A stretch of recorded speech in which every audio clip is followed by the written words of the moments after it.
கடையில் தேங்காயை ஆட்டி ஆட்டி பார்த்துவிட்டு செல்போனை ஆட்டையை போட்டு செல்லும் நபர் குறித்த அதிர்ச்சி சிசிடிவி காட்சி.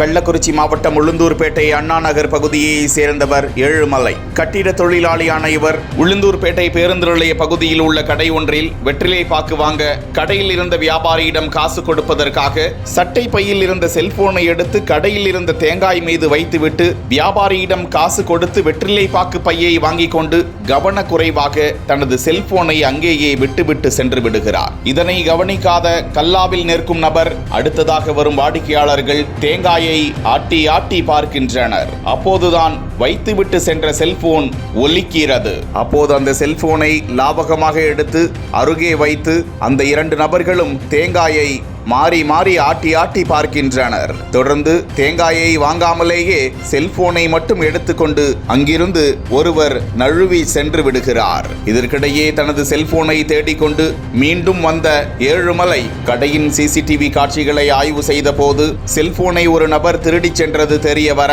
உளுந்தூர்பேட்டை காவல் நிலையத்தில் இது குறித்து புகார் அளிக்க காவல்துறையினர் தேங்காயை ஆட்டி ஆட்டி பார்த்து செல்போனை ஆட்டையை போட்டு சென்ற நபரை தீவிரமாக தேடி வருகிறார்கள்.